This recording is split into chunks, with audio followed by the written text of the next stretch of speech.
ప్రభువుకు స్తోత్రములు. యేసు ప్రభు నామంలో ఈ ఉదయకాలం కూడి వచ్చిన ప్రియులందరికీ కూడా వందనాలు. కూడికి నడిపిస్తున్న దేవుని సేవకులకు వందనాలు. కూడికిలో ఉన్న దేవుని సేవకులకు వందనాలు. అలాగే నడిపిస్తున్న ప్రియులు సతీష్ అన్న కూడా వందనాలు తెలియజేస్తున్నాను. తెస్సలోనికైలకు రాసిన పత్రిక నుంచి దేవుని వాక్యాన్ని విందాం. అపోస్తుడైన పౌలు తెస్సలోనికైలకు రాసిన మొదటి పత్రిక మొదటి అధ్యాయం. గత వారం మనం 7-8 వచనాలు ధ్యానం చేశాం. 9-10 వచనాలు చదువుకుందాం. తెస్సలోనికైలకు రాసిన మొదటి పత్రిక మొదటి అధ్యాయం 9-10 వచనాలు చదువుకుందాం. మీ వద్ద మాకెట్టి ప్రవేశం కలిగెను, అక్కడి జనులు మమ్మల్ని గురించి తెలియజెప్పుచున్నారు.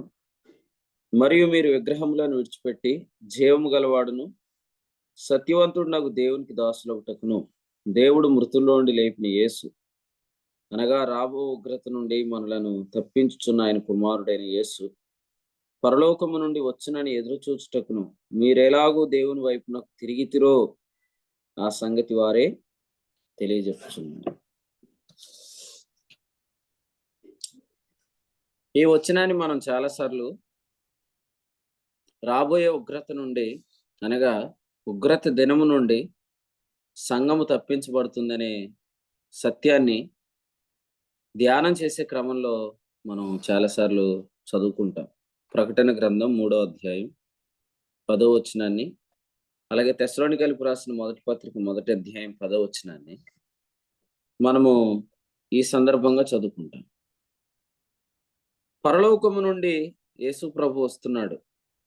యేసుక్రీస్తు ఎవరు అనంటే, గత రాత్రి మనం దండగర్లో అలాగే జగన్నాథపురంలో 2 విషయాలు లేదా 2 వర్తమానాల్లో మనం ఒక సంగతిని ధ్యానం చేశాం. మీ కొరకు నియమించబడిన క్రీస్తు యేసు అనే అంశాన్ని మనం ధ్యానం చేశాం.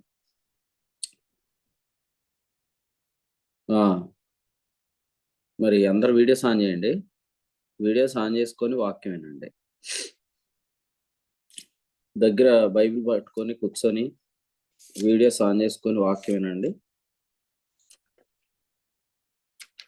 దేవుని వాక్యాన్ని మనం తెస్సలోనికైలకు రాసిన పత్రికలో నుంచి చదువుతున్నప్పుడు మొదటి అధ్యాయం 10వ వచనంలో ఈ యేసు ప్రభు ఎవరు అంటే, ఈయన సంఘము కొరకు నియమించబడిన యేసు ప్రభు. ఎందుకంటే రాకడ అనగానే చాలా మంది ఇశ్రాయేలీల కొరకు నియమించబడిన క్రీస్తు యేసు అనుకుంటారు. అపోస్తుల కార్యముల గ్రంథం నుంచి వాక్యాన్ని చదువుకుందాం. 3వ అధ్యాయం అపోస్తుల కార్యముల గ్రంథం 3వ అధ్యాయం వచనం 21 చదువుదాం. వచనం 21.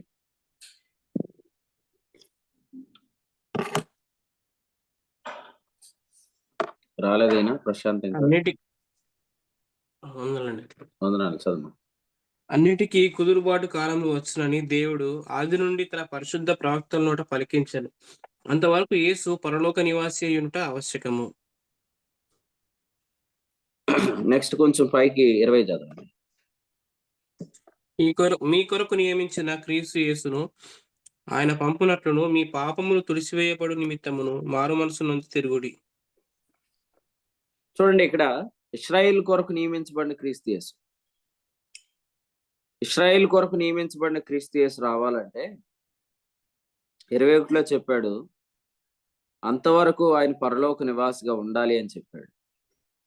కాబట్టి తెస్సలోనిక 1:10లో వస్తున్న యేసు ప్రభు ఇశ్రాయేల్ కొరకు నియమించబడిన వాడు కాదు. ఆయన వస్తున్నది సంఘం కోసమే.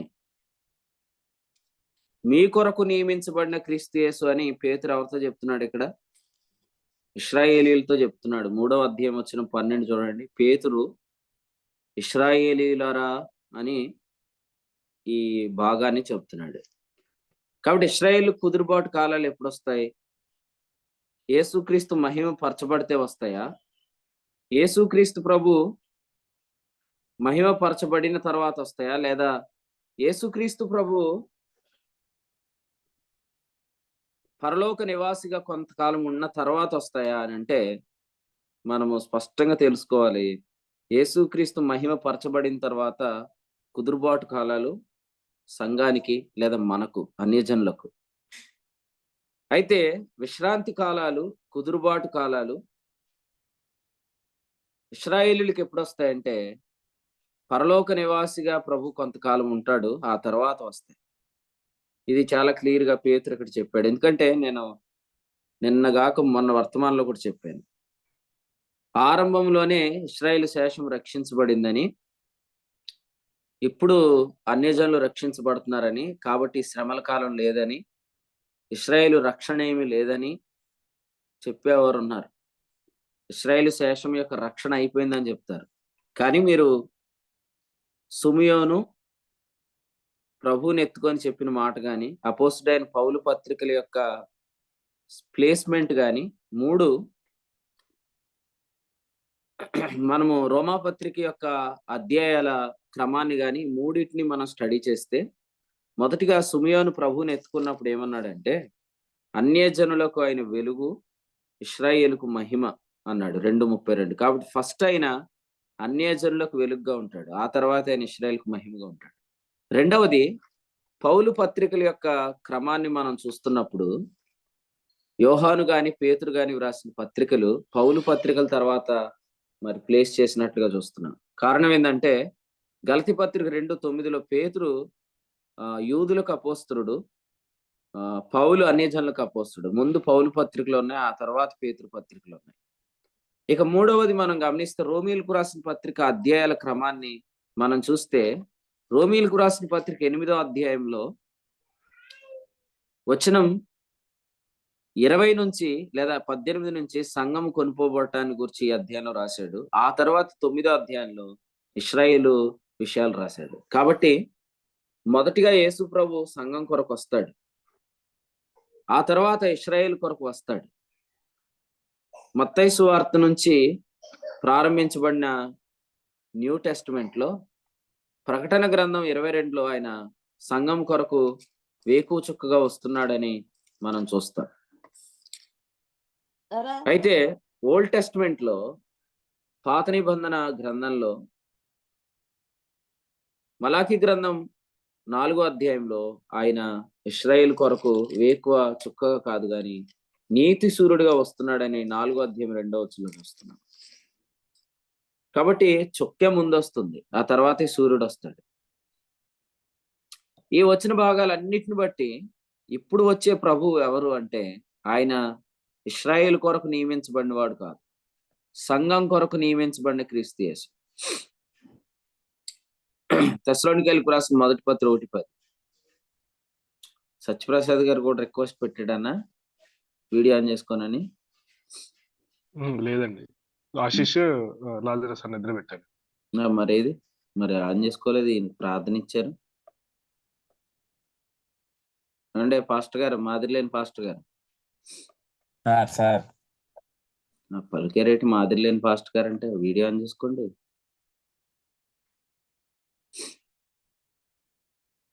లేకపోతే నేను ఆడికి వచ్చాక మాట్లాడుకుందాం వాక్యం. పడుకోండి, సెలవు తీసుకోండి. యేసు ప్రభు తెస్సలోనికీ 1:10 ఎవరి కొరకు వస్తున్నాడు? సంఘం కొరకు వస్తున్నాడు. కాబట్టి ఈయన ఇశ్రాయేలు కొరకు నియమించబడిన క్రీస్తు యేసు కాదు. తెస్సలోనికీయులకు రాసిన మొదటి పత్రిక 1:10 చూడండి.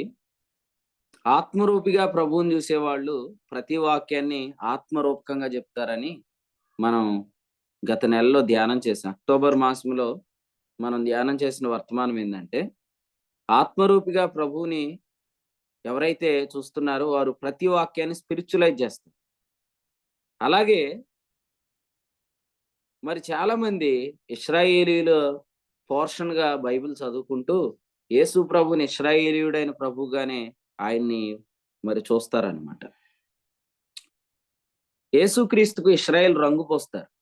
యేసు ప్రభుకి ఇశ్రాయేలీయుడుగా వీరు ధ్యానం చేస్తారు. అంటే వీళ్ళు కూడా ఎలా మారిపోదామని, వీళ్ళు కూడా యూదులుగా మారిపోదామని. దీనిని బైబిల్ ఏమంటాడంటే, ప్రకటన గ్రంథంలో యూదులు కాకే తాము యూదులమని చెప్పుకొను సమాజం అని చెప్తాడు. చూడండి, ప్రకటన గ్రంథం 3వ అధ్యాయం 9వ వచనం చదువు. ప్రకటన 3:9. యూదులు కాకయే తాము యూదులమని అబద్ధమాడు సాతాను సమాజపు వారిని రప్పించదను. అది ఇక్కడ చూడండి, యూదులు కాకే తాము యూదులమని అబద్ధం ఆడుతున్నారు. మనం ఎవరమో అలాగే ఉండాలి. మనం ఎవరం? మనం అన్యజనులమైన మనము ఇశ్రాయేలీలాగా యాక్ట్ చేయకూడదు. సో అట్లా యాక్ట్ చేస్తే ఏం జరిగిద్దంటే మనం భ్రమలోనే బ్రతికేస్తాం. హెబ్రీ 3:15 ప్రకారం, యోహాను మొదటి పత్రిక 1:7 ప్రకారం వెలుగులో నడుస్తున్నామని చెప్పి మనం భ్రమలో నడుస్తాం. ఇప్పటికీ చాలా మంది చూడండి యూదులే. మీరు చూసే చాలా సంఘస్థులు యూదులే. ఎందుకంటే యూదులకి అనేక బలులు ఉన్నాయి, కానీ సంఘానికి ఒకటే బలి ఉంది. సో యూదులకి ఏ మనస్సాక్షి ఉందో ఇప్పుడు సంఘానికి కూడా అదే మనస్సాక్షి ఉంది. అంటే ఇండైరెక్ట్ గా చెప్పాలంటే చాలా మంది విశ్వాసులు యూదుల్లాగా యాక్ట్ చేస్తున్నారు. ఇంకా యూదులకున్న పద్ధతులు ఫాలో అవుతారు. మీరు చూస్తే విశ్రాంతి దినం అంటారు. అసలు విశ్రాంతి దినం అనేది క్రొత్త నిబంధనలో సంఘానికి నియమించబడలేదు. ధర్మశాస్త్రం నీతిమంతునికి నియమించబడలేదు. మీరు తిమోతి 1:10 చదివితే. కానీ చాలా మంది యూదులా నటిస్తున్నారు. ఇప్పుడు మన ఎజ్రా ప్రార్థన చదివాం కదండి. ఎజ్రా ప్రార్థన చదివాం. ఎజ్రాలా ప్రార్థన చేయమని చెప్తారు. ఎజ్రాలా ప్రార్థన చేయకూడదు. దావీదు ప్రార్థన చదివాం. ఎప్పుడు చదివాం? దావీదు ప్రార్థన 2 దినాల క్రితం మనం చదువుకున్నాం. నీ పరిశుద్ధాత్మ నా యొద్ద నుండి తీసివేయకమని. అలా దావీదులాగా ప్రార్థన చేస్తారు. దావీదులాగా, ఎజ్రాలాగా. తర్వాత నెహెమియా గ్రంథంలో 1వ అధ్యాయంలో నెహెమియా చేసిన ప్రార్థన, నెహెమియా లాగా. దానియేలు గ్రంథం 9వ అధ్యాయంలో దానియేలు చేసిన ప్రార్థన. అలాగూ దానియేలు లాగా, నెహెమియా లాగా, ఎజ్రాలాగా ప్రార్థన చేయకూడదు. ఎందుకంటే వారెవరూ కూడా యేసుక్రీస్తు నామమున ప్రార్థన చేయలేదు. వారెవరూ కూడా తండ్రికి ప్రార్థన చేయలేదు. అందుకనే యోహాను సువార్తలో ఒక మాట ఉంది. మరి వీళ్ళు చదువుతున్నారా లేదా అనేది మనకు అర్థం కావట్లేదు. 16వ అధ్యాయంలో ఏముందంటే 24లో, ఇప్పటి వరకు మీరేమీ నా పేరుట అడగలేదు అని యేసుప్రభువే చెప్పాడు. ఇప్పటిదాకా అటువంటి ప్రేయర్ జరగలేదు, ఇప్పటి నుంచి స్టార్ట్ అయ్యిద్దని చెప్పాడు. ఏనోషు పుట్టినప్పుడు యెహోవా నామమున ప్రార్థన ప్రారంభమైంది. ఆదికాండ గ్రంథం 4:26లో. అయితే యేసుక్రీస్తు పరలోకంలోకి ప్రవేశించినప్పుడు ఏముందంటే, నీవు నా కుమారుడవు, నేడు నిన్ను కని ఉన్నాను. అంటే యేసు ప్రభు పరలోకంలో ఎప్పుడు పుట్టాడో అప్పటి నుంచి దేవుని కుమారుని నామాన్ని ప్రార్థన చేయడం ప్రారంభమైంది. కొరింథీ పత్రికలో సంఘం యొక్క నిర్వచనం ఏముంది చెప్పండి? కొరింథీయులకు రాసిన పత్రికలో సంఘం యొక్క నిర్వచనం ఏముంది ప్రార్థన విషయంలో? ప్రతి స్థలమందు ప్రభు నామమున ప్రార్థన చేయి. రైట్. ప్రార్థన చేయి. అపోస్తల కార్యాల గ్రంథం కొరింథీయులకు రాసిన మొదటి పత్రికలో సంఘము అంటే నిర్వచనం ఏమని చూడండి. 2వ వచనంలో ప్రభు అయిన యేసుక్రీస్తు నామమున ప్రార్థించువారని ఉంది. అంటే సంఘం యొక్క నిర్వచనంలోనే ఏముందంటే యేసుక్రీస్తు నామమున ప్రార్థించేవారని ఉంది. కాబట్టి యేసుక్రీస్తు నామాన్ని ఎవరు ప్రార్థన చేయలేదు. ఎందుకంటే యేసుక్రీస్తు నామాన్ని ప్రార్థన చేసేది ఎవరికి? తండ్రికి. పాత నిబంధన భక్తులు ఎవరు తండ్రికి ప్రార్థన చేయలేదు, ఇశ్రాయేల్ అన్న. అంతేనా? పాత నిబంధన భక్తులు ఎవరు ఇశ్రాయేల్కి ప్రార్థన చేయలేదు. ఈరోజు దావీదులాగా ప్రార్థన చేయాలని, దానియేలులా ప్రార్థన చేయాలని, ఎజ్రాలా ప్రార్థన చెయ్యాలి కానీ వాళ్ళ ప్రార్థన చేయకూడదు. అలాగూ ఎవరైతే అనుకుంటున్నారో వారందరూ వాస్తవంగా యూదులు కాకే తాము యూదులమని అబద్ధమాడుతున్న సాతాను సమాజం అన్నాడు.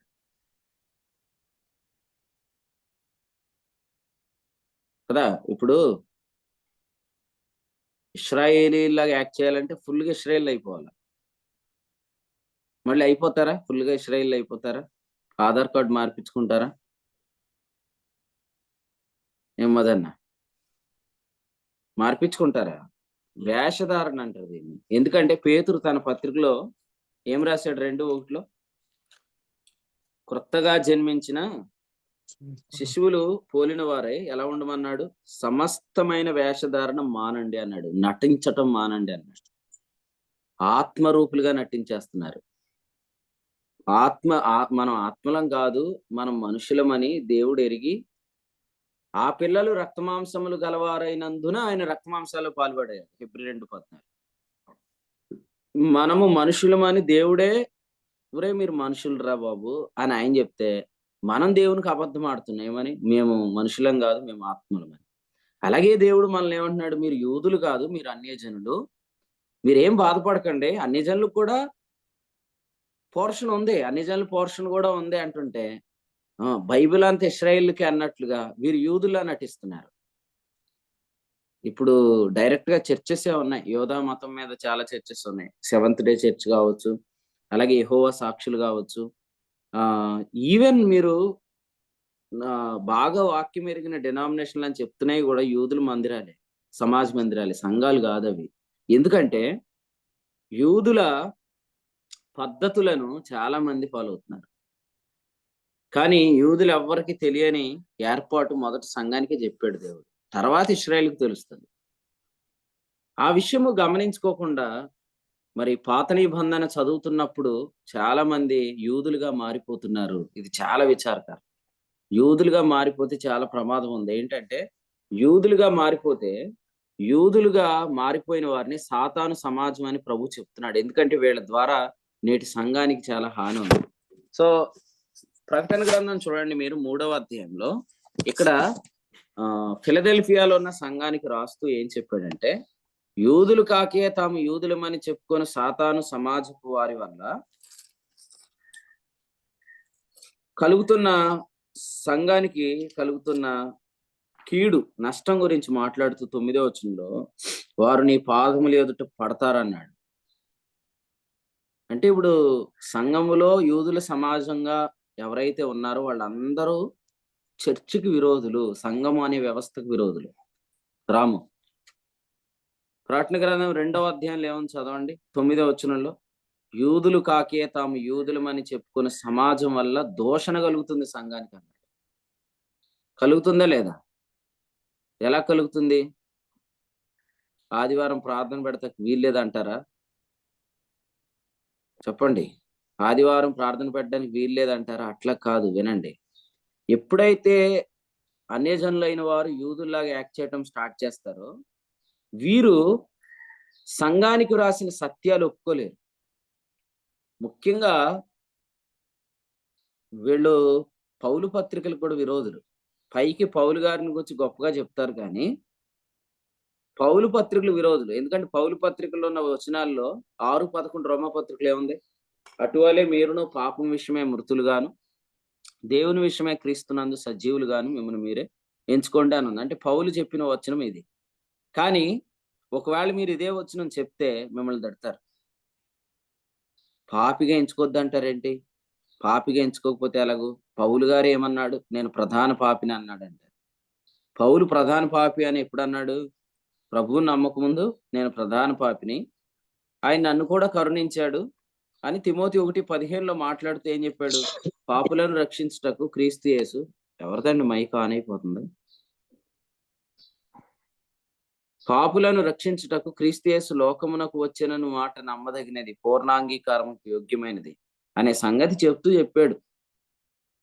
కాబట్టి సంఘానికే విరోధమైన వ్యక్తులుగా మనుషులు ఎందుకు తయారైపోతున్నారంటే వీళ్ళలో తెలియకుండానే ఈ జుడాయిజం అనే లక్షణము వీళ్ళు ఇంజెక్ట్ చేసుకుంటున్నారు అనమాట. లేదా వీళ్ళు అందులోకి మారిపోతున్నారు, యూదులుగా మారిపోతున్నారు అనమాట. సో ఇలా చెప్పుకుందాం, మన జూమ్ మీటింగ్ లో ఎంతమంది యూదులు ఉన్నారు? సగం యూదులు సగం అన్యులు ఎంతమంది ఉన్నారు? పూర్తి అన్యులు ఎంతమంది ఉన్నారు? ఒకసారి ఆలోచన. పులిసిన పిండి కొంచెం కూడా కలుపుకోవద్దు. మీరు యూదులు కాదు, మీరు అన్యజనులు. మన అన్యజనులు, మన యూదులం కాదు. మనం అలా ఉంటేనే మంచిది. ఎందుకంటే మన కొరకు రాసిన పోర్షన్ మనం ఎంజాయ్ చేయగలుగుతాం. ఆదికాండం 12లో మొట్టమొదటి చెప్పింది యూదుల గురించి, అన్యుల గురించా? ఆదికాండం 12వ అధ్యాయంలో 2 వాగ్దానాల్లో మొదటి వాగ్దానం అన్యజనుల గురించి చెప్పాడా, యూదుల గురించి చెప్పాడా? అన్యజనుల గురించి అన్ని జనవచ్చు. అన్యజనుల గురించే చెప్పాడు. 12:3 నీ యందు భూలోక వంశములన్నీ ఆశీర్వదించబడును. గలతీ 3:8 అన్యజనులు విశ్వాసం మూలంగా నీతిమంతులుగా తీర్చబడుతున్న లేఖనం ముందుగా చూసి నీ యందు అన్యజనులందరూ ఆశీర్వదించబడుతురని అబ్రహాముకు ముందుగా సువార్త ప్రకటించాడు. కాబట్టి అన్యజనుల గురించిన వాగ్దానమే ముందుంది. ఇప్పుడు చూడండి, మీరు అటెళ్ళి ఇటెళ్ళి అటు ఇటు కాకుండా పోతారు. మీరు కాదు, అలాంటి వాళ్ళు చెప్పండి. మీరు అటెళ్ళి ఇటెళ్ళి అటు ఇటు కాకుండా పోతారని చెప్పండి. ఎట్లా అంటే అన్ని జనుల మధ్యలో ఉంటారు, యూదుల్లాగా యాక్ట్ చేస్తారు. అటు యూదులకు వచ్చే ఆశీర్వాదం మీకు రాదు, ఇటు అన్ని జనులకు వచ్చే ఆశీర్వాదం కూడా మీకు కలదు. ఎందుకంటే ఇప్పుడు క్రీస్తు యేసు ఎవరి కొరకు నియమించబడలేదు? పరలోకములో మెల్కీసెదెకు క్రమం చొప్పున నియమించబడిన క్రీస్తు యేసు ఎవరి కొరకు కాదు? ఇశ్రాయేలు కొరకు కాదు. ఇశ్రాయేల్ కొరకు కాదు. మరి ఇప్పుడు మీరు ఇశ్రాయేల్ లాగా యాక్ట్ చేస్తే ఆ యేసుప్రభు మీకు ఉపయోగపడ్డాం. సో అది చాలా మందికి చెప్పాలి. మరి ఈ దినాల్లో మీరు ఎక్కడికైనా వాక్యం చెప్పడానికి వెళ్తే ఈ వర్తమానం చెప్పండి. పరలోకములో ప్రధాన యాజకుడు అయిన యేసు ప్రభు అనగానే నేను నిన్న దండగారిలో చెప్పిన వాక్యం వీలుంటే ఈరోజు వినండి. పరలోకంలో ప్రధాన యాజకుడు ఉన్న యేసు ప్రభు అనగానే ప్రధాన యాజకుడు అనే పదం రాగానే ఇశ్రాయేలీల పదాలు అనుకుంటారు. ఎందుకంటే హెబ్రీ పత్రిక అంతా కూడా హెబ్రీలకు రాసిన పత్రిక అనుకుంటారు. కానీ మీరు హెబ్రీలకు రాసిన పత్రిక చదవండి. హెబ్రీలకు రాసిన పత్రికలో రాసిన సంగతులన్నీ ప్రస్తుతం మన కొరకు నియమించబడిన క్రీస్తుని గురించి వ్రాయబడ్డాయి. అందుకనే మనం మాట్లాడుకునే చాలా పదాలు కొంతమందికి విచిత్రంగా అనిపిస్తున్నాయి. ఏవంటే పాపజ్ఞప్తి లేని మనస్సాక్షి, స్వాస్థ్యము, తర్వాత ఆయన మన పక్షంగా పరలోకములో ప్రవేశించాడు, దేవునికి కనపడుతున్నాడు. ఇప్పుడు అందరూ దేవునికి కనపడుతున్నాడు ఏమనరు, ఒకటే అంటారు, యేసయ్య నువ్వు మా కోసం పరలోకంలో ఉన్నావు, యేసయ్య నువ్వు మాకు తండ్రిగా ఉన్నావు, యేసయ్య. ఇట్లానే ప్రార్థన చేస్తున్నారు. యేసయ్య మనకు తండ్రిగా ఉన్నాడు, యేసయ్య మనకు ఆత్మగా ఉన్నాడు అని రాత్రి చెప్పుకున్నాం కదా. తండ్రే కుమారుడికి వచ్చాడు, కుమారుడే ఇప్పుడు పరలోకానికి వెళ్ళి మరలా పరిశుద్ధాత్మకు వచ్చాడు. యేసయ్యే తండ్రి, యేసయ్యే కుమారుడు, యేసయ్యే ఆత్మ అంటున్నారు. ఇప్పుడు ఇలా అనుకోవటం వల్ల ఏం జరుగుతుంది? వాళ్ళు అనుకునే యేసయ్య ఎటు కాకుండా అయిపోతున్నాడు. వీళ్ళు అటు తండ్రిగా, కుమారుడుగా, పరిశుద్ధాత్మగా ఎవరిగా కూడా వాళ్ళకి అర్థం కావట్లేదు. ఈ కన్ఫ్యూజన్ అనేది ఉండకూడదు అనమాట. ఎందుకంటే ఇక్కడ ఇంతమంది ఉన్నారు, నాకు అందరూ ఒకేలాగా కనపడతారా? పోనీ మీకు కనపడుతున్నారా? మీకు కనపడితే ఎవరికి ప్రార్థన ఇస్తారు, ఎవరికి వాక్యం ఇస్తారు, ఎవరికి వాక్యం చెప్పమని ఇస్తారు, ఎవరిని ప్రార్థన చేయమని చెప్పండి. ఎందుకంటే మనం కూడా త్రిత్వంలో భాగమే. తండ్రి నీ యందు నేనును నా యందు నీవును ఉండునట్టు నా యందు విశ్వాసం ఉంచు వారందరూ మన యందు ఏకమై ఉండాలన్నాడు కదా 17వ అధ్యాయంలో. ఇప్పుడు తండ్రి కుమారుడు, కుమారుడే పరిశుద్ధాత్మతి మనం కూడా ఏమవుతాం? నేనే సత్యనారాయణ గారే రాము గారి బాబురావు గారు, తర్వాత ఆయనే సతీష్ గారు, మొత్తం అందరూ కలిసిపోతాం. తండ్రి కుమారుడు పరిశుద్ధాత్మ వేరు వేరు వ్యక్తిత్వాలు. యోహాను సువార్త 17వ అధ్యాయం 22లో మనము ఏకమై ఉన్నలాగున వారును అంటే యేసు ప్రభుని నమ్మిన వారు అందరూ. ఇప్పుడు యేసు ప్రభుని నమ్మిన వారు ఎంతమంది ఉన్నారు? ప్రతి జనములోను, ప్రతి భాషలోను, ప్రతి వంశంలోను, ప్రతి ప్రజలోను నీవు దేవునికి ప్రజలను కొన్నావు. ప్రకటన 5:11. ప్రతి జనములో నుంచి కొన్నాడంటే ఎన్ని లక్షల మంది, కోట్ల మంది, మిలియన్స్ ఉన్నారు ప్రజలు కదండి. ఎంతమంది, ఒక్కొక్కరు ఒక్కొక్క అవయవం అన్నాడు. అప్పుడు నూతన సృష్టి ఎంత గొప్పది. మొదటి సృష్టిలోనే ఎవరి ఫింగర్ ప్రింట్ ఎవరికి మ్యాచ్ అవ్వదు, ఎవరికి మ్యాచ్ అవ్వదు. ఏమన్నా బానిసరని అయిద్దా? మొన్న ఎవరో మన సహోదరుడు ఎవరు ఆదిలాబాద్ నుంచి ఒక సహోదరుడు వచ్చాడు కదా, ఆయన అంటున్నాడు అనమాట, ఎవరిని ఇంకో సహోదరుని చూసి అంటున్నాడు, సేమ్ మీరు మా డిపార్ట్మెంట్ లో మీరు ఆయనలాగా ఉన్నారు, ఆయన ఇదే టీ షర్ట్ వేస్తాడు, ఆయన ఇదే ప్యాంట్, సేమ్ ఇలాగే టక్ చేసుకుంటాడు, సేమ్ మీరు అలాగే ఉన్నారు అంటున్నాడు. అలాగే ఉన్నారని చెప్పి మరి ఫింగర్ ప్రింట్ మ్యాచ్ అయిద్దా? మనుషులు మ్యాచ్ అవుతారు? అవరు కదా. అంటే దేవుడు ఒక్కొక్కరికి ఒక్కొక్క ఐడెంటిటీ ఇచ్చాడు, ఆనంద్ అన్న చిక్కాలి మైకా అప్ చేసుకున్నాను. ఒక్కొక్కరికి దేవుడు ఒక్కొక్కటి ప్రత్యేకత ఇచ్చాడు. క్రీస్తునందు నూతన సృష్టి అంటే ఇంకెంత ప్రత్యేకత.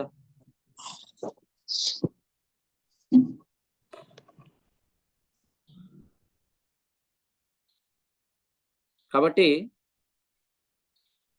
మీరందరూ ఒకటి కాదు, మీరందరూ ఒక్కొక్కరు ఒక్కొక్క అవయవంగా ఉన్నారు.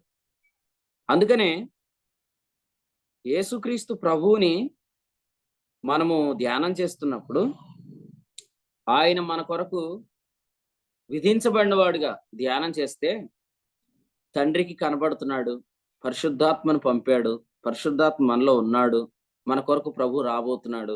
ఇలా అద్భుతంగా అక్కడ ఎలా ఉన్నాయో అలాగే మనం ధ్యానం చేస్తాం. అలా ప్రభువుని నేర్చుకున్న వారు మరి పరిచర్లో బైబిల్ చదువుతుంటే మీకు అర్థమైద్ది. ఇప్పుడు యేసయ్య అనే మాట ఎక్కడైనా మీకు బైబిల్లో దొరికిద్దా? ఈ యేసన్న గారు మొత్తం అందరికి అంటించేసాడు పాటలో రాసి, యేసయ్య యేసయ్య అని. కాబట్టి మాక్సిమం మీకు బైబిల్ అక్కడ యేసయ్య అనే పేరు కనపడదు. ప్రభు అయిన యేసుక్రీస్తు, యేసుక్రీస్తు ప్రభు నామమున అనే మాటలే కనిపిస్తాయి. ఎందుకంటే ఇలాగే మన వాక్యం నేర్చుకోవాలి. ఎందుకు నేర్చుకోవాలంటే మళ్ళీ మీరు బైబిల్ చదువుతున్నప్పుడు తండ్రి అయిన దేవుడు, ఆయన కుమారుడైన యేసుక్రీస్తు అనే మాటలు మనకు అర్థమవుతాయి. సో ఇప్పుడు హెబ్రీ పత్రిక చదువుతుంటే చాలా మంది ఏమనుకుంటారంటే ఈ ప్రధాన యాజకుడు, ఈ బలులు, ఈ గుడారము, ఇవన్నీ కూడా ఇశ్రాయేల్కి సంబంధించిన అంశాలు అనుకుంటారు. కానీ ఆ యేసు ప్రభు ఎవరంటే హెబ్రీ పత్రికలో చెప్పబడిన యేసుక్రీస్తు నీ కొరకు నా కొరకు నియమించబడిన యేసు ప్రభు. ఎందుకంటే యోహాను 14:19 ఏమన్నాడు? యూదులతో ఏమన్నాడు? శిష్యులతో ఏమన్నాడు చెప్పండి? యూదులతో ఏమన్నాడు? మీరిక నన్ను చూడరు, మీరు నన్ను వెదకుదురు గాని నన్ను కనుగొనరు అని అన్నాడు యోహాను సువార్త 7:36లో. కానీ మేడగదిలో ఉన్న వారితో ఏమన్నాడు తెలుసా? కొంతకాలం తర్వాత చూస్తారన్నాడు. యూదులు చూడరు. ఇప్పుడున్న యేసుప్రభు యూదుల కొరకు కాదు, దయచేసి వినాలి. యోహాను సువార్తలో 14వ అధ్యాయంలో యేసుప్రభు ఏమన్నారు? 13వ అధ్యాయంలో ఎవరైనా స్పీడ్ గా చదవండి. యోహాను సువార్త 13వ అధ్యాయం వచ్చిన 33 చదవండి. యూదులతో చెప్పిన ప్రకారం అనే మాట ఉంటది అక్కడ, చదవండి. యోహాను సువార్త 13:33. పిల్లలారా, ఇంకా కొంతకాలం మీతో కూడా ఉందును. మీరు నన్ను వెదుకుదురు, నేను ఎక్కడికి వెళుదునో అక్కడికి మీరు రాలేరని నేను యూదులతో చెప్పిన ప్రకారము ఇప్పుడు మీతోనూ చెప్పుచున్నాను. యూదులతో చెప్పిన ప్రకారం, యూదులతో ఎక్కడ చెప్పాడు? యోహాను సువార్తలో ఇప్పుడే చదువుకున్నాం కదా, యోహాను సువార్త 7వ అధ్యాయంలో చెప్పాడు. ఇప్పుడు మీతో కూడా చెప్తున్నాను అంటున్నాడు. అంటే మీరంటే శిష్యులు కూడా యూదులే కదా అనొద్దు. ఇక్కడ శిష్యులు ఎక్కడున్నారు? వీళ్ళు మేడగదిలో ఉన్నారు. కాబట్టి మేడగదిలో ఉన్న శిష్యులు సంఘాన్ని సూచిస్తున్నారు. సో మేడగదిలో ఉన్న వారితో ఏమంటున్నాడు? కొంతకాలం తర్వాత మీరు చూస్తారన్నాడు. కానీ యూదులతో ఆ మాట చెప్పలేదు. మీరు నన్ను చూడరు అన్నాడు. మళ్ళీ యూదులు ఎప్పుడు చూస్తారు యేసు ప్రభుని? ఆయన పరలోక నివాసిగా ఉన్న తర్వాత మరలా వచ్చినప్పుడు చూస్తారు. కానీ అప్పటికి యేసు ప్రభు కాలంలో ఉన్న యూదులు ఉంటారేంటి? వాళ్ళు చనిపోతారు. కాకపోతే మనము యెషయా గ్రంథం 1:9లో చెప్పినట్లుగా బహు కొద్దిపాటి శేషం రక్షించబడటం చూస్తాం.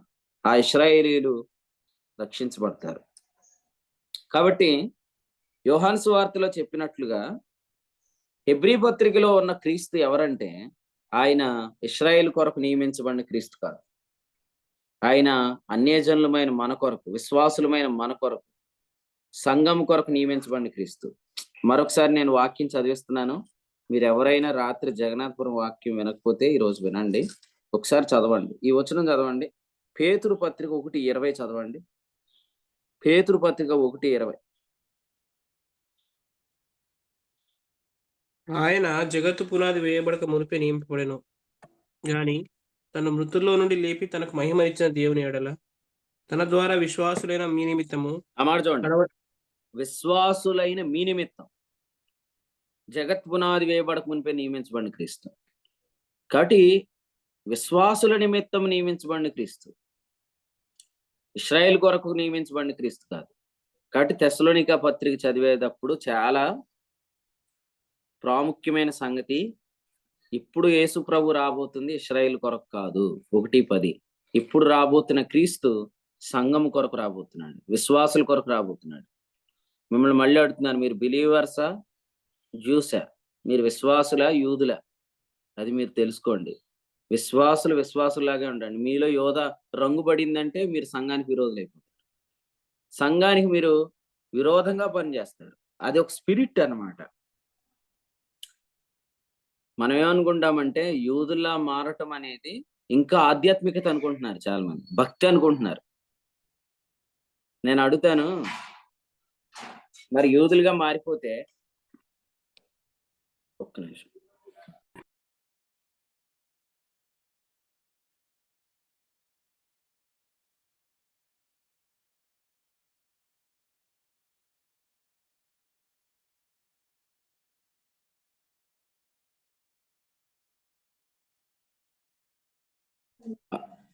రైట్ వినండి.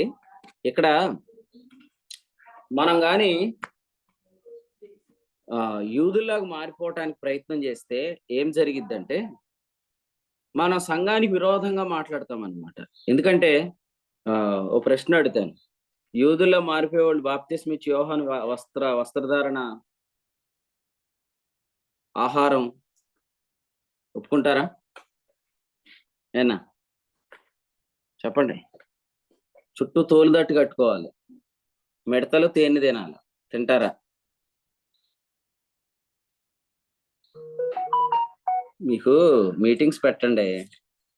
ఎవరు మన సత్యప్రసాద్ గారు మీటింగ్లు పెట్టి వాక్యం ఇచ్చారు ఒక ఆయనకి. ఆయన మొత్తం యూదులు హెబ్రీయుల్లాగా మార్చేసాడు అందరిని. మధ్యాహ్నం మెనూలు ఏం చేయాలా? మిడతలు పెట్టి కూరగిన్నెలో తేనేసి పెట్టాలా. ఈ మిడతని అందులో ముంచుకొని తినమని చెప్పాలి. తర్వాత మీరు ఈ బట్టలు తీసేయండి, మధ్యాహ్నం నుంచి మీకు తోలు దట్టి తెచ్చాను, బాప్తిస్మ ఇచ్చి యోహాన్లాగా అది కట్టుకొని మధ్యాహ్నం వాక్యం చెప్పండి అన్న. ఇదంతా వేషధారణ. ఇది నేను మిమ్మల్ని నవ్వించడానికి చెప్పట్లే, ఇది వాక్యంలో చెప్పాడు. యూదులు కాకే తాము యూదులమని చెప్పుకుంటున్నవారు. సో ఇక్కడ దీని అంతటి వెనకాల ఉన్న దుష్టుడి ఉద్దేశం ఏంటంటే, ఇప్పుడు మన కొరకు నియమించబడిన యేసు ప్రభువుని మనం చూడకపోతే, ఇశ్రాయేలు కొరకు నియమించబడిన యేసుక్రీస్తుని మనం వెతికితే, ఆ యేసు ప్రభు ఎలా ఉంటాడంటే, ఇశ్రాయేలీల కొరకైన యేసు ప్రభు ప్రస్తుత దినాలు ఎలా ఉన్నాడు తెలుసా మీకు? చూస్తారా? యోహాను సువార్త 4వ అధ్యాయం చూడండి. ఇశ్రాయేలు కొరకు నియమించబడిన యేసుక్రీస్తు. ఆయన ఇంకా అప్డేట్ అవ్వలేదు అది కదండి. కొన్ని యాప్స్ మనం ఓపెన్ చేస్తే ఏమైనా ఉంటది, అది ఇంకా ప్రోగ్రెస్ లో ఉంది, అది ఇంకా అవ్వలేదు, అది ఇంకా జరుగుతుంది, వర్క్ జరుగుతుంది అన్నమాట. యోహాను సువార్త 4వ అధ్యాయం వచనం 2 చదవండి. ఆయన యూదయ దేశం విడిచి గలిలయ దేశమునకు తిరిగి వెళ్ళెను. మళ్ళీ చదువు. ఆయన యూదయ దేశం విడిచి గలిలయ దేశమునకు తిరిగి వెళ్ళెను. ఇప్పుడు సరిగ్గా చదువు. ఆయన యూదయ దేశము విడిచి గలిలయ చాలు. దేశమునకు సరిగ్గా చదవంటే అక్కడ దాకా చదువుతావు. నువ్వు సరిగ్గా చదవలేదు కాబట్టి మొత్తం చదివేశావు. యోదయ దేశం విడిచాడు అంటే ఈస్ డిపార్టింగ్ ఫ్రమ్ జ్యూస్ అన్నమాట. ఆయన యూదుల దగ్గర నుంచి వెళ్ళిపోతున్నాడు అంటే వాళ్ళు ఏం చేస్తారు? ఆయన వెనుక పార్శ్వంగా వస్తారు.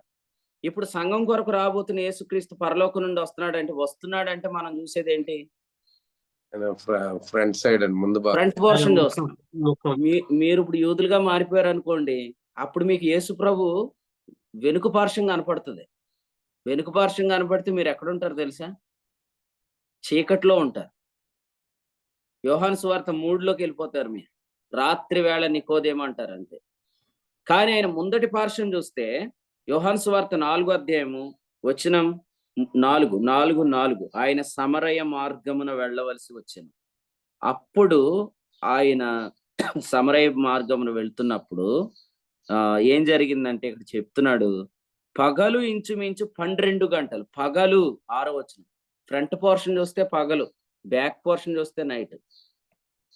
మీరు యూదులుగా మారిపోతే మీకు నైట్ అయిపోద్ది. ఇప్పుడు చూడండి, గంధం సత్యనారాయణ అని ఎంత ధన్యుడు, ₹1 కూడా ఖర్చు పెట్టకుండా అంతరిక్షంలోకి వెళ్ళిపోయాడు. దేవునికి స్తోత్రం. దేవుడు అలాగూ మీరు ఏం ఖర్చు లేకుండా మీరేం చేయొచ్చు, పగలను రాత్రి చేసేసుకోవచ్చండి. ఇప్పుడు టైం ఎంత అయింది మీకు చెప్పండి? పగలు 6:30 అయింది కదండి. ఇప్పుడు మీరు రాత్రి చేసుకోవాలంటే మీకు ఈజీ ప్రాసెస్ చెప్పమంటారా? మీరు యూదులుగా మారిపోండి, మీకు ఇప్పటికిప్పుడే నైట్ వచ్చేసిద్ది. ఇప్పుడే కాదు, మీరు ఎప్పుడు వరకు కావాలితే అప్పుడు దాకా నైట్ షిఫ్టే పెట్టుకోవచ్చు. మీరు నైట్ లోనే ఉండొచ్చు. మీరు అవసరమైతే ఎవరైనా మిమ్మల్ని అడిగితే టైం ఎంత అయిందంటే ప్రతిరోజు రాత్రి రాత్రి రాత్రి అని చెప్పండి. ఎందుకంటే మీకు యేసుప్రభు కనపడ్డాక రాత్రే చీకటి కమ్ముకుంటది మిమ్మల్ని. ఎందుకంటే మీరు యూదులుగా మారిపోతారు. అందుకనే సాతాను గాడు యూదులుగా మార్చేస్తున్నాడు చాలా మందిని కదండి. నెబుకద్నెజరు ఏం చేశాడంటే చాలా మందిని నపుంసకులుగా చేశాడు. అంతేగా మరి. నెబుకద్నెజరు దానియేలు, హనన్య, మిషాయేలు, అజర్యా మీద నియమించిన అధిపతి ఎవరు? నపుంసకుల అధిపతి అండి. నపుంసకుల అధిపతి. మీరు ఏదో చదివేస్తున్నారు బైబిల్ కానీ అసలు మనసు పెట్టి చదివితే మీకు అర్థమైపోయిద్ది. చాలా మంది ఒక జెండర్ మార్చేశాడు నెబుకద్నెజరు. ఎందుకంటే వీళ్ళు మళ్ళీ అక్కడికి వచ్చిన తర్వాత ఈ పెళ్లిళ్ళు, ఈ గొడవల వల్ల వీళ్ళు నాకు కరెక్ట్ గా బానిసలుగా ఉండరని చెప్పి మొత్తం అందరు నపుంసకులుగా మార్చేయడానికి తీసుకుపోయాడు. సో మీరు ఇప్పుడు చూస్తే చాలా మందిని సాతాను ఏం చేస్తున్నాడు? యూదులుగా మార్చేస్తున్నాడు. ఏం పృథ్వీ అన్న, కొంచెం పోలీస్ డిపార్ట్మెంట్ లో చెప్పండి, మన ఊర్లో చాలా మంది యూదులు ఉన్నారు, మరి వాళ్ళు రేషన్ కార్డులో మార్పించుకోవాలి, వాళ్ళు అక్రమంగా బియ్యం తినేస్తున్నారు, ఎందుకంటే వాళ్ళు ఇస్రాయేల్ దేశానికి వెళ్ళిపోమని చెప్పండి. అన్ని పోలీస్ స్టేషన్ లో కూడా ఈ సర్క్యులర్ నోటీస్ పెట్టించండి. ఏనా పృథ్వీ అన్న, అర్థమైందా మీకు? చాలా మంది యూదులు అయిపోయారండి. సాతాను అందరిని యూదులుగా మార్చేస్తున్నాడు. కాబట్టి జాగ్రత్తగా ఉందాం. మన జీవితంలో మనం ఏంటో అలాగే ఉండాలి. మనం ఎవరం? మనము యూదులం కాదు. అసలు పౌలు గారే యూదుడై ఉండి మన మధ్యలో అన్ని జనులకు అపోస్తుడుగా ఉన్నాడు. యేసు ప్రభు యూదుడై ఉండి సమరయలో 2 దినాలు ఉన్నాడు. అసలు వాళ్ళు తగ్గించుకొని వాళ్ళు మార్చుకొని మన కొరకు జీవిస్తుంటుంటే మనవాళ్ళు మీరు ఎలాగ ఉండండి, మేము వాడికి వెళ్ళి వస్తామని యేసు ప్రభుని ఇక్కడ ఎట్టి వాళ్ళు యూదుల్లోకి వెళ్ళిపోతున్నారు. పౌలు గారిని ఎక్కడే ఉంచి పేతురు దగ్గరికి వెళ్ళిపోతున్నారు. పేతురు ఏమంటున్నాడు? నేను మీ కొరకు నియమించబడలేదు, నేను యూదులకు అపోస్తుడిని. పౌలు గారిని చాలా మంది వదిలేశారు, పేతురు దగ్గరికి పోయారు. పేతురు వాళ్ళకి చెప్తున్నాడు ఏమనంటే, పౌలు రాసిన పత్రికలు చదువుకోండి మీరు వెళ్ళి, పౌలు మీకు అన్ని జనులకు అపోస్తుడు అని. కాబట్టి మీకు అర్థమైంది అనుకుంటున్నాను. ఇప్పుడు తెస్సలోనికీయులకు రాసిన పత్రిక 1:10 ఉన్న యేసుప్రభు ఎవరు? సంఘం కొరకు రాబోతున్న యేసుప్రభు. రాకడానిగానే యేసుప్రభు ఇశ్రాయేల్ కొరకు వస్తున్నాడు అని మీరు ఇశ్రాయేలీలకు రాసిన రాకడ చదవకూడదు ఇక్కడ కదా. చెప్పండి, భూకంపాలు వస్తాయి రాదా యేసుప్రభు వచ్చేటప్పటికి? జకరియా అన్న అంటే అక్క మీద చిరాకు పడుతున్నారేంటి? యేసుప్రభు వచ్చినాడు భూకంపాలు, సునామీలు, చెప్పండి, యుద్ధాలు, ఇవన్నీ వచ్చేస్తాయని చెప్పకండి. మత్తయి సువార్త 24లో చెప్పిన రాకడ ఇశ్రాయేల్ కొరకు రాకడ. మత్తయి సువార్త 24లో రాకడ కొరకు మనం కనిపెట్టట్లేదు. మనం కనిపెడుతుంది దేని కొరకు అంటే, ఇప్పుడు యేసుక్రీస్తు ప్రభు సంఘం కొరకు రాబోతున్నాడు. కాబట్టి మత్తయి సువార్త 24 అధ్యాయం చెప్పి కలవరపరచొద్దు. మత్తయి 24లో ఏముంది? యేసు ప్రభుని అక్కడ ప్రశ్న అడిగింది ఎవరండి? శిష్యులే, కానీ వారు యూదులు. యేసు ప్రభు మేడగదిలో మాట్లాడింది ఎవరితో? యూదులతోటే, కానీ వారి శిష్యులు. ప్రశాంత్, పొద్దురే తలకే తినేస్తావు అన్నయ్య బాబు, నువ్వు ప్రశాంతంగా నీవు అనుకుంటున్నావా? వాక్యంలో అంతే కదా. మత్తయి 24లో ఉన్నది శిష్యులే, కానీ వారు ఎవరు? యూదులు. మేడగదిలో ఉన్నవారు ఎవరు? యూదులే, కానీ వారి శిష్యులు. మత్తయి సువార్త 24 చదివేటప్పుడు వీళ్ళు అడిగిన రాకడ ఏంటంటే, ఇక్కడ చూడండి, మత్తయి సువార్త 24 అధ్యాయంలో 3వ వచనం, ఒలీవ కొండ దగ్గర అడిగారు. యేసు ప్రభు రాకడను, సంఘం రాకడ గురించి ఎక్కడ చెప్పాడు? చెప్పండి బాబు. భూమి మీద. ఏం చెప్పేవరా సోదరను? మేడగదిలో. మేడగదిలో అంటే చర్చ్, ఒలీవ కొండ అంటే ఇశ్రాయేలీ. ఒలీవ కొండ మనకు చెందింది కాదు. యేసు ప్రభు ఒలీవ కొండ దగ్గర చెప్తున్న రాకడేమో ఆనందన్న ఎవరి గురించి? ఇశ్రాయేల్ గురించి. చూడండి ఎంత మంచోడు ఆనందన్న. నిద్ర వచ్చేస్తుందని నన్ను ఉంచోని పాపం వాక్యం పెట్టినాడు. కొంతమంది వీడియోలు ఆఫ్ చేసి మంచం మీద పడుకున్నారు. ఎవరికి తెలుసు యేసు ప్రభు వచ్చాడంటే దొరికిపోతారు వీళ్ళందరూ. మత్తయి సువార్త 24లో చెప్పిన యేసుక్రీస్తు ప్రభువు ఒలీవ కొండ దగ్గర మాట్లాడుతున్నాడు. ఎస్, అర్థమైందా? శిష్యులతో మాట్లాడుతున్న యేసు ప్రభు ఎక్కడ మాట్లాడుతున్నాడు? మేడగదిలో మాట్లాడుతున్నాడు. కాబట్టి మేడగదిలో చెప్పిన రాకడేమో సంఘం కొరకు రామన్న, ఒలీవ కొండ దగ్గర చెప్పిన రాకడేమో ఇశ్రాయేల్ కొరకు. ఇప్పుడు మత్తయి సువార్త 24 అని నీతోటి ఎందుకు మాట్లాడుతాడు? నీ నెంబర్ హోప్ నెంబర్ 24 కాబట్టి. ఇప్పుడు చూడు, ఈ అధ్యాయంలో చాలా మంది చెప్పే ఒక తప్పుడు వాక్యం చూపిస్తారు మీకు. వచనం 13 చదవండి. 24:13. అంతం వరకు సహించువాడేవాడో వాడే రక్షింపబడును. ఈ వచనం మీద ఎంతమంది కలవర పెట్టేస్తున్నారు సంఘాన్ని ఈ రోజు? చాలా చాలా చాలా మంది అంతం వరకు సహించువాడెవడో వాడు రక్షించబడునని చాలా మంది కలవరపరిచేస్తున్నారు. అంటే ఇప్పుడు వాళ్ళు ఇండైరెక్ట్ గా విశ్వాసులు ఏం చేస్తున్నారు? యూదులు చేస్తారు. అది ట్రాక్ లో ఉన్నాం. Very good. మత్తయి 24:13 చెప్తున్న వాళ్ళందరూ కూడా వాస్తవంగా ఏం చేస్తున్నారంటే విశ్వాసులను యూదులుగా మార్చేస్తున్నారు. శాంబవన్ వచ్చాడనా? వచ్చారండి. ఉన్నాడా అన్న? ఉన్నావా? పలుకుట్లేదు. మత్తయి సువార్త 24 అధ్యాయంను ఎంతమంది విన్నారు? ఎవరైనా కలవరపడ్డారా? అంతవరకు సహించేవాడు ఎవడో వాడు రక్షించబడినని. ఇప్పుడు లేదుగా కలవరం. అంతకుముందు ఉందా? ఉంటది. ఉందండి. మీరు కూడా బోధించుంటారు చాలా మంది. ప్రకటన గ్రంథంలో మరణం వరకు నమ్మకంగా ఉండమని దీనికి అది యాడ్ చేసేస్తారు. 2వ అధ్యాయం 10వ వచనం. అవునా? ప్రకటన గ్రంథం 2:10 చెప్పింది ఎవరితో?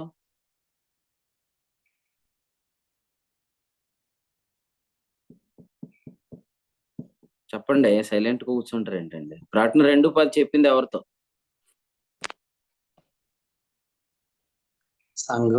సంఘంతో. మత్తయి 24 చెప్పింది ఎవరితో? యూదులతో.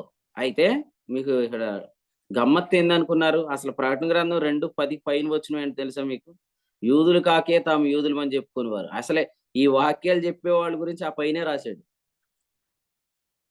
ఇలాగ ఎవరైతే మత్తయి 24 చదివిన తర్వాత ఇక్కడికి వస్తారో వాళ్ళ గురించి పైన వచ్చిన రాశాడు అనమాట. వాళ్ళు అది చదవరు, ఎందుకంటే అది వాళ్ళ గురించే రాశాడు. సార్దిస్ సంఘానికి రాసిన సంగతిని మత్తయి 24:13 లింక్ చేసే వాళ్ళందరూ సాతాను సమాజపు వారి గురించి సార్దిస్ అంటున్నాను, స్మరణ సంఘంతో వ్రాసిన అదే వచనాలు పైన రాశాడు. నాతోనేమన్నా అర్థమవుతుందా? యూదుడువా అన్యుడువా? పర్లే, మైకాన్ చేసుకుంటే నీ పేరు యూదుడు పేరులాగా ఉంది కదా. నా పేరు కూడా అదే అంటావేటి? నా పేరులో లూక్ కొంత చూసేవా? అది అన్ని జనుడి పేరే. అర్థమైందా నీకు? ఇప్పుడు ఏమర్థమైంది? మనం ఎవరో యూదులం కాదు అనేది అర్థం చేసుకోండి. సో మత్తయి 24 చదివి కలవరపడొద్దు. భూకంపాలు, యుద్ధాలు ఇవన్నీ వచ్చేస్తున్నాయి, యేసుప్రభు రాకడ వస్తుంది అని చెప్పకూడదు. మనం ఆ దినము సమీపించుట ఎలా చూస్తాం? ఈ సూచనల వల్ల కాదు. మత్తయి సువార్త 24లో ఉన్న సూచనలు బట్టి యేసుప్రభు రాకడ చెప్పకూడదు. హెబ్రీ పత్రిక 10:24 ఏమన్నాడు? ఆ దినము సమీపించుట మీరు చూచిన కొలది అనే వచనము మనకు సంబంధించిన వచనం అన్నమాట. మరి హెబ్రీ 10:24 మనం ఎలా చూస్తాం? యేసు ప్రభు దినము దగ్గరకు వచ్చినప్పటికీ కడవరి దినాల్లో మనస్సాక్షిని కలవరపరిచే బోధలు, మనస్సాక్షిని స్థిరపరిచే బోధలు, ఈ 2 బోధలు మనం గమనిస్తూ ఉంటాం అన్నమాట. అందుకనే హెబ్రీ పత్రిక 10వ అధ్యాయం 22 నుండి కల్మషము తోచని మనస్సాక్షిని గురించి మాట్లాడుతూ ఆ 24లో అన్నాడు, ఆ దినము సమీపించటం మీరు చూచుని కొలదే అన్నారు కదా. ఇప్పుడు చెప్పండి, కరోనా వచ్చిందని 2027 ర్యాప్చర్ అని చెప్పాం మనం. కరోనా వచ్చింది, ఇప్పుడు కూడా చాలా రకాల విపత్తులు వస్తున్నాయి కాబట్టి యేసుప్రభు 27లో వచ్చేస్తాడని చెప్తున్నామా? కాబట్టి సంఘం కొరకు వచ్చే రాకడకు సూచనలు ఇవి కాదు. ఇశ్రాయేలు రాకడ కొరకు వచ్చే సూచనలు మత్తయి 24లో రాసింది. మరి ఈ రోజు మీటింగ్ మిస్ అయ్యి ఉంటే మీరు ఎంత కోల్పోతారు? అలాగే మీరు ప్రతిరోజు కోల్పోతున్నారు. కొంతమంది మీరు జాయిన్ అవ్వకుండా తర్వాత ఇందాం ఆడియో అనుకుంటారు. ఒక్కోసారి రాముకి బిజీ అయిపోతున్నాడు, ఉదయం చేయాల్సిందంతా రాత్రి చేస్తున్నాడు వర్క్. చూసారా? అంటే ఆయన మనకు ఉదయాన్ని రాత్రిగా మార్చేశాడు. సాతాను గాడు ఏం చేస్తున్నాడు? పగలు రాత్రి చేస్తున్నాడు. అదనమాట. కాబట్టి రాము కోసం ప్రార్థన చేయండి. ఎందుకంటే వాళ్ళ ఇంటి దగ్గర కరెంటు స్తంభంతో ఆయనకి చాలా గొడవలు వచ్చేస్తున్నాయి అనమాట. కాబట్టి నేను ముగిస్తున్నాను. మత్తయి 24 చదివి ఎవ్వరు కలవరపడద్దు. అది ఒలీవ కొండ దగ్గర చెప్పాడు. అయితే సంఘం కొరకు వచ్చే ప్రభువును గురించిన సూచన మనకు మేడగదిలో చెప్పాడు. అక్కడున్న శిష్యులు కాదు, యూదులు. మత్తయి 24. యోహాను సువార్తలో ఉన్న యూదులు కాదు శిష్యులు అని మీరు చదవాలి. ఎలాగన్నా మనకు ఇది అర్థమయ్యేదంటే చాలా ఈజీగా తెలుసుకోవచ్చు. ఎలాగంటే మీరు యోహాను సువార్త చదివితే అక్కడ మేడగదిలో సందేశం ఎలా స్టార్ట్ అయిందంటే, నా యందు విశ్వాసం ఉంచుడి, క్రీస్తునందలి విశ్వాసంతో స్టార్ట్ అయింది. కాబట్టి ఇక్కడ యేసు ప్రభు ఫెయిత్ గురించి చెప్తున్నాడు మేడగదిలో. నా యందు విశ్వాసం ఉంచువారు. కాబట్టి అక్కడ ఆయన యూదులను ఉద్దేశంలో పెట్టుకొని చెప్పట్లేదు, బిలీవర్స్ ని ఉద్దేశంలో పెట్టి చెప్తున్నాడు. కానీ మత్తయి 24లో యేసు ప్రభు మాట్లాడుతున్నంతా కూడా ఆ ఒలీవ కొండ దగ్గర కూర్చొని అక్కడ కనిపిస్తున్న మందిరం, అక్కడ కనిపిస్తున్న కట్టడం గురించి మాట్లాడుతున్నాడు. కాబట్టి మత్తయి 24 చదివి కన్ఫ్యూజ్ కాకండి. తెస్సలోనికీయులకు రాసిన పత్రికలో ఉన్న యేసు ప్రభు ఎవరో ఈ ఉదయకాలం మనం జ్ఞాపకం చేసుకోండి. నీకు ఫైనల్ ఒక మాట చెప్పుకొని మనం ఆగిపోదాం. ఈ అధ్యాయంలో మనం చదివిన ఈ వచనంలో తిరుగుట అనే మాటకు అర్థం ఏంటి? మారు మనస్సు అని అర్థం. సో తిరుగుట అంటే అర్థం ఏంటంటే మారు మనస్సు అని అర్థం. సో ఎక్కడి నుంచి ఎక్కడికి తిరిగామని ఉంది అపోస్తలుల 26:18. చీకటిలో నుండి వెలుగుకి. చీకటిలో నుండి వెలుగుకు తిరిగాం. సాతాను అధికారం నుండి దేవుని వైపు తిరిగాం. ఎస్, చీకటిలో నుంచి మనం వెలుగులోనికి తిరిగి అపోస్తలుల కార్యాలు 26:18 కదండి. ఇది మారు మనసు. అయితే ఇప్పుడు ఈ ఉదయకాలం చదువుకున్న వాక్య వివరాలను బట్టి మీరు ఇంకా బాగా ఆలోచిస్తే, మారు మనసు అంటే మనం దేవుని వైపు తిరగటమే కాదు, దాన్ని ఇంకా కొంచెం ముందుకొచ్చి ఆలోచిస్తే దేవుడు మన వైపు తిరగటం కదా. దేవుడు మన వైపు తిరగటం. ఎందుకంటే యూదులకు ఎలా ఉన్నాడు? వెనుక పార్శ్వం చూపిస్తున్నాడు. సమరయులకు ఎలా ఉన్నాడు? సమరయ స్త్రీతో ఆయన వెనక్కి తిరిగి మాట్లాడా? Face to face conversation. ఆమె ముఖం చూస్తున్నాడు, ఆమె ఆయన ముఖం చూస్తుంది. యేసు ప్రభు యొక్క ముఖంలోనికి చూస్తాం మాట్లాడుతుంది. అందుకనే అక్కడ పగలు. యేసు ప్రభు యోదయని విడిచిపెట్టాడు కాబట్టి అది అక్కడ రాత్రి అన్నమాట. కాబట్టి వినండి, ఇశ్రాయేలీల కొరకైన క్రీస్తు ప్రస్తుతం ఇంకా అప్డేట్ చేయబడలేదు. ఆయన మోషేతో ఏమన్నాడు? నీవు నా వెనుక పార్శ్వము చూచేదివే గాని నీవు నా ముఖమును చూడవన్నాడు. ఆ తర్వాత మన గురించి ఏమన్నాడు మోషేతో? నేను ఎవరిని కరుణించేదనో వారిని కరుణిస్తాను, ఎవని ఎడల జాలి చూపుతాను వాని ఎడల జాలి చూపుతాను, పొందగోరు వాని వలనైనను ప్రయాసపడు వాని వలనైనా కాదు, కరుణించు దేవుడు అంటే అర్థం ఏంటంటే, నువ్వు బైబిల్ చదువుతున్నప్పుడు నీ వైపు తిరుగు యేసు ప్రభు అని అర్థం. కరుణ అంటే అదే. మనం కరుణించు ప్రభు అంటాం. కరుణించడం అంటే ఏంటంటే, నేను వాక్యం చదువుతున్నప్పుడు నాకు వర్తమానం ఈ ప్రభు అని అర్థం. కరుణించు ప్రభు అంటే అర్థం ఏంటంటే, నేను బైబిల్ చదువుతున్నప్పుడు కనబడు ప్రభు అని అర్థం. కాబట్టి ఇక్కడ రోమాపత్రిక 9:15లో మోషేతో ఏం చెప్పాడంటే, మోషేతో ఎలాగూ చెప్పాడు ఏమనంటే, నేను ఎవరిని కరుణింతునో వారిని కరుణింతును అన్నాడు. ఇశ్రాయేలీలకు ఆయన తన ముఖమును చూపించలేదు, కానీ ఈరోజు ఆయన మనకు తన ముఖాన్ని చూపిస్తున్నాడు. ఇప్పుడు మీరు యూదులు అయిపోతే, మోషే కూడా మిమ్మల్ని దొరికితే కొట్టేస్తాడు మిమ్మల్ని. మా వాళ్ళు అటు చెడిపోయారు, మీరు బాగానే ఉన్నారు, ఇప్పుడు మీ వైపు తిరిగాడంటే మీరు తిరిగిపోతున్నారు. ఆయన మన వైపు తిరిగేలోపు మనం తిరిగిపోతున్నాం. ఇట్లా వద్దండి. యేసు ప్రభు మన వైపు తిరుగుతున్నాడు. మార్క్స్ వార్త 5వ అధ్యాయంలో రక్తస్రావ రోగం గల స్త్రీ, యూదుల లెక్క ప్రకారం చెప్పాలంటే ఆ స్త్రీ ఎక్కడ ఉండాలి?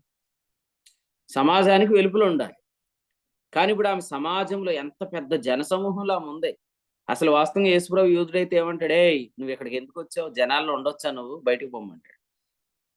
కుష్ఠరోగి యేసుప్రభు ముట్టే సందర్భంలో యేసుప్రభు దగ్గర ఎవరున్నారు? జనసమూహంలో ఉన్నారు. మీరు చదవండి, ఆయన జనసమూహములతో కొండ దిగి వస్తున్నాడు. కుష్ఠరోగి ఉన్నాడు. యేసుప్రభు యూదుడైతే ఏమంటాడు? వెంటనే నువ్వు బయటికి పోరా. కుష్ఠరోగి ఎక్కడ ఉండాలా? పాళ్యానికి వెళ్ళిపోయి ఉండాలి. యేసుక్రీస్తు ప్రభువు పాడెను ముట్టాడు, కుష్ఠం కలిగిన వాడిని ముట్టాడు, 3 రక్తస్రావ రోగం గల స్త్రీని ముట్టాడు. ఎందుకు ముట్టాడంటే, ఇక్కడ యేసు ప్రభు ఒకప్పుడు ఎవరికైతే తన ముఖాన్ని చూపించలేదో వారికి చూపించడానికి వచ్చాడు. మన వాస్తవం ఊరి వెలుపలకు తోలుకొని పోబడుతున్నాం. కుష్ఠరోగి ఊరి వెలుపల, పాడే ఊరి వెలుపలికి, స్రావరోగం ఊరి వెలుపలికి వెళ్ళే వాళ్ళ కోసం యేసుప్రభు ఊరిలోనికి వస్తున్నాడు. He's facing towards us. ఆయన అప్రోచింగ్ టువర్డ్స్ అస్. ఆయన మన వైపుగా వచ్చాడు. ఎందుకు వచ్చాడంటే మనల్ని కరుణించడానికి వచ్చాడు. వెదకని మనకు దొరికాడు. ఆల్రెడీ బరియాల ప్రోగ్రామ్ అంతా సెట్ చేశారు. ఎన్నింటికి బరియాలు చేయాలి, ఎక్కడ చేయాలి, గొయ్యి కూడా తవ్వేశారు. ఇక రావాల్సిన వాళ్ళు ఎవరైనా ఉన్నారా? ఎవ్వరు లేరు.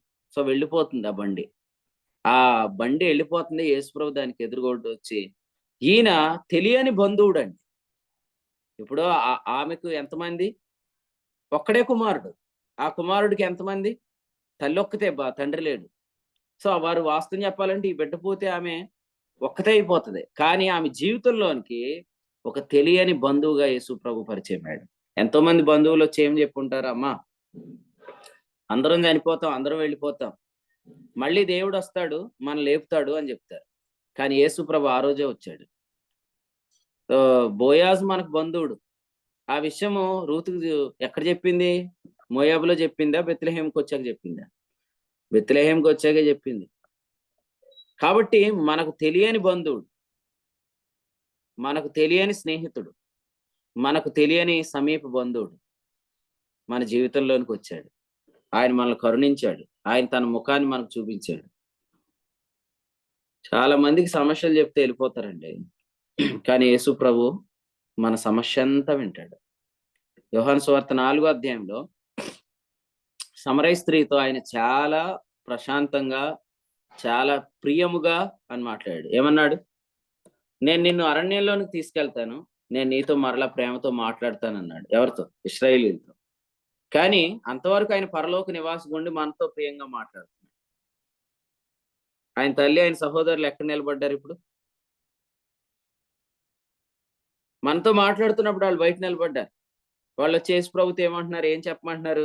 నీ తల్లి, నీ సహోదరులు వచ్చారని చెప్పమంటున్నాడు. వెంటనే యేసుప్రభు ఏమంటున్నాడు? ఎవరు నా తల్లి, ఎవరు నా సహోదరులు? మీరే నా తల్లి, మీరే నా సహోదరులు. కాబట్టి ఇప్పుడు యేసుప్రభు తల్లిగా, సహోదరులుగా మనల్ని ఎంచుతున్నాడు. వాస్తవంగా ఆయన తల్లి, ఆయన సహోదరులు బయట ఉండి నిలబడ్డారనమాట. సో అంత ప్రయారిటీ ప్రభు నీకు ఇచ్చాడు. నీకు తెలుస్తుందా?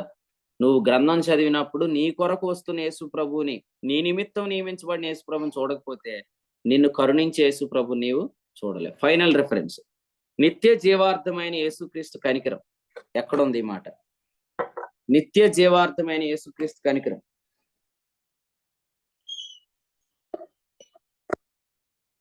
చెప్పండి, ఏ పత్రిక చెప్పండి? నిత్య జీవార్థమైన యేసుక్రీస్తు కనికరం. తీతు పత్రిక రాయేశారు కానీ నాకు తగలేదు. ఈ యోధా పత్రిక చదవండి. యోధా రాసిన పత్రికలో పరిశుద్ధాత్మలో ప్రార్థన చేయొచ్చు, నిత్య జీవార్థమైన ప్రభు కనికరం కొరకు కనిపెట్టమన్నాడు. కాబట్టి మీరు చూడండి, ప్రభు మిమ్మల్ని కరుణించాడంటే ఖచ్చితంగా ప్రభు మీకు జీవార్థమైన ప్రభువుగా కనిపిస్తాడు. సో మీకు ప్రభు కనిపించగానే మీ ప్రయాణం ముందుకు కొనసాగుతుంది, మీరు అభివృద్ధి చెందుతారు, మీరు కొంచెం ముందుకు వెళ్తారు. కాబట్టి ప్రభు ఈ తలంపులు మనందరి వినికిడిలో దీవించును గాక. ఈ రోజు ఉదయకాలం వాక్యం విన్నవాళ్ళు ధన్యులు, వచ్చిన వాళ్ళు ధన్యులు, వాక్యం విన్నవాళ్ళు ధన్యులు. మీకు ఆడియో వస్తుంది, రాము చాలా తొందరగా పంపిస్తాడు. మీరందరూ వినండి, మేలు పొందండి. ప్రభు ఈ తలంపులు మనందరి వినికిడిలో దీవించును గాక. ప్రతి కలవరమును కొట్టివేసిన ప్రభుకి మహిమ కలుగును గాక. మన జీవితంలో నియమించబడిన యేసుక్రీస్తుని మనం ధ్యానం చేద్దాం. సో ఇశ్రాయేల్ కొరకైన యేసు ప్రభు ఇంకా అప్డేట్ చేయబడలేదు. Update will be soon. తొందరగానే యేసు ప్రభు అప్డేట్ అవుతాడు వాళ్ళకి, ఎందుకంటే మన కొరకు యేసు ప్రభు త్వరగా రాబోతున్నాడు. కాబట్టి అంతవరకు మన ప్రభుని మనం చూద్దాం. ఎవరు ఆత్మలుగా మారద్దు, ఎవరు దేవదూతలుగా మారద్దు, ఎవరు యూదులుగా మారద్దు. మీరు మీకులాగా ఉండండి. యేసు ప్రభుని కలుసుకుందాం. ప్రభుకు స్తోత్రం. ఆమేన్. దేవుడు ఎన్నో శ్రేష్టమైన సంగతుల్ని యొక్క ఉదయకాల సమయంలో దేవుని సేవకుల ద్వారా తెలియజేస్తారు. దీన్ని బట్టి దేవునికి మహిమ ఘనత ప్రభావం చెల్లును కాక. ఇప్పుడు వచ్చే ప్రభు మన ఇశ్రాయేల్ కొరకు కాదని, సంఘం కొరకు అని, అనుజనులమైన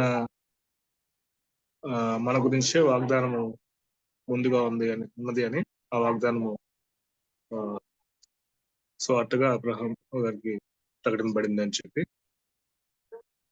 మన కొరకు దేవునికి కనబడుచున్న ప్రభు అన్న గ్రహింపు మనం కలిగి ఉండాలి అని చెప్పి, తండ్రిగా కంటే అంటే మన కొరకు పరలోకంలో ఉన్నారు అనే గ్రహింపు కంటే మన కొరకు దేవునికి కనబడుచున్నారు అనే గ్రహింపు మనం కలిగి ఉండాలి అని చెప్పి,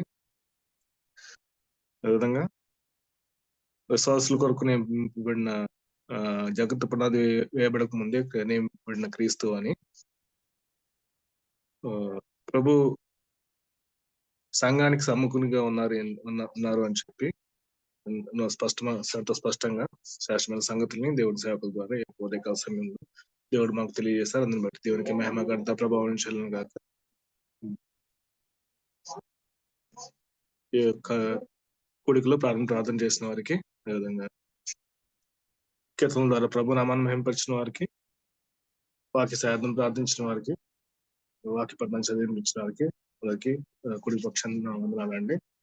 ఈ సాయంకాల సమయంలో, ఈ మధ్యాహ్న కాల సమయం మరియు సాయంకాల సమయంలో ధ్యానం ప్రాంతంలో నీలపల్లి ప్రాంతంలో కూడిక ఉంటుందండి. దేవుని సేవకులు అక్కడ వాడబడుచున్నారు. వీరైన ప్రతి ఒక్కరూ పాల్గొనాలని ప్రేమతో మనం చేస్తున్నారండి. సమయంలో ముగింపు ప్రార్థన ద్వారా యొక్క కూడిక ముగించుకున్నాము. హైదరాబాద్ ప్రాంతం నుంచి వచ్చిన ప్రియులు ఆశీష్ గారు ముగింపు ప్రార్థనతో కూడిక ముగించవలసిందిగా ప్రాంతం.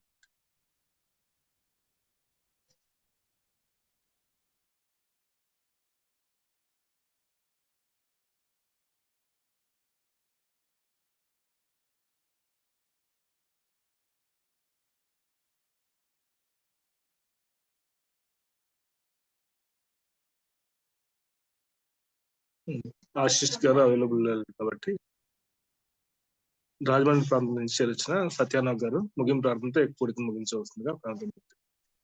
సతీష్ గారు వందాలండి, ప్రార్థన చేసుకుందాం. మహాపరిశుద్ధుడైన ప్రేమైన పరలోకపు తండ్రి, మీకు వందనాలు స్తోత్రాలు తండ్రి. మరొకసారి ఉదయకాల మందు మీ పాదాలు ఎదురు చేరి మీ మాటలు వినడానికి మీరు అనుగ్రహించిన మరొక శ్రేష్టమైన తరుణాన్ని బట్టి మీకు వందనాలు స్తోత్రాలు తండ్రి. మీ దాసుడికి మీరు అనుగ్రహించిన ఆత్మ నడిపింపుని బట్టి, వాక్శక్తిని బట్టి వందనాలు స్తోత్రాలు ప్రభువా. నాయన తెస్సలోనికే పత్రిక నుంచి, రాకడ పత్రిక నుంచి మీరు మాకు మా ప్రభు యొక్క రాకడను కూర్చున్నటువంటి సంగతులు మీరు మాకు తెలియజేస్తున్న విధమును బట్టి వందనాలు స్తోత్రాలు ప్రభువా. నాయన మా ప్రభు స్వంగం కొరకు త్వరపడి రాబోతున్నారని, నాయన ఆయన వచ్చేది ఇశ్రాయేల్ కొరకు కాదని, సంఘం కొరకని, యూదులు కాకే నాయన ఈ రోజున ప్రతి విషయాన్ని ఆత్మార్థంగా చెప్తూ, నాయన వాక్యం సరిగా గ్రహింపులేనటువంటి వారు నాయన విషయాన్ని గ్రహించక వారు ఏ విధంగా అయితే వారు యూదులు కాకే వారు అతిశయిస్తున్నటువంటి వారిని గురించి తండ్రి నాయన మీరు మాకు తెలియజేశారు తండ్రి. మీకు వందనాలు స్తోత్రాలు.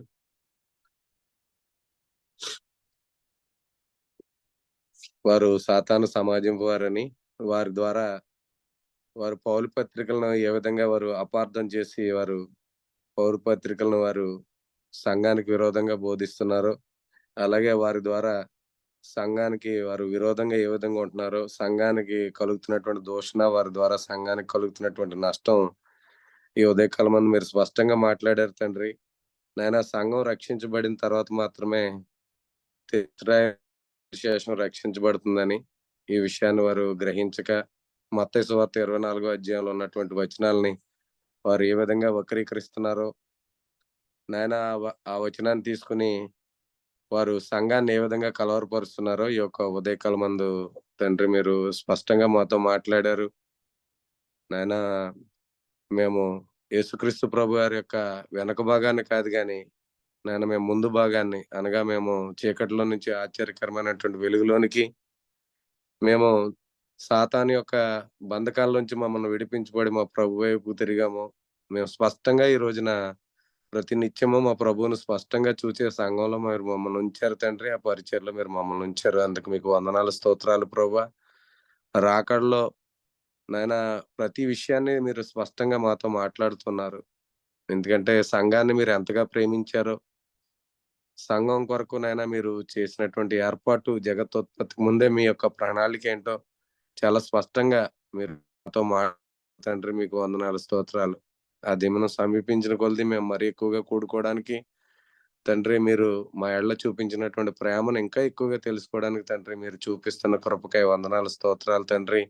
ఎంతో ఉన్నతమైనటువంటి పరిచయంలో మీరు మాకు ఇచ్చినటువంటి పాలన బట్టి, నీ దాసుడికి మీరు అనుగ్రహిస్తున్నటువంటి నాయన సంగతులను బట్టి మీకు కృతజ్ఞత తెలియజేస్తూ, చేరువచ్చిన మా ప్రియులందరినీ కూడా జ్ఞాపకం చేసుకోండి. ప్రతి విషయాన్ని తండ్రి నాయన గ్రహించి, నాయన సంఘం కొరకు రాబోతున్నటువంటి ప్రభువు, అలాగే ఇశ్రాయేల్ కొరకు ఆయన రక్షించడానికి, ఇశ్రాయేల్ శేషం రక్షించబడడానికి రాబోతున్నటువంటి ప్రభువును గుర్చినటువంటి స్పష్టత ప్రతి ఒక్కరికి కలిగించి, సంభవించబోయే సంగతులన్నిటిలో తండ్రి మాకు ప్రతి విషయంలోనూ కూడా నాయన మేము స్పష్టత కలిగి ముందుకు కొనసాగడానికి నీ దాసుడికి ఇస్తున్నటువంటి నడిపింపును బట్టి, ఆత్మ ప్రత్యక్షతను బట్టి, వాక్శక్తిని బట్టి మీకు కృతజ్ఞతలు తెలియజేస్తూ, అటువంటి గ్రహింపు మా ప్రియులందరిలో కలిగించండి.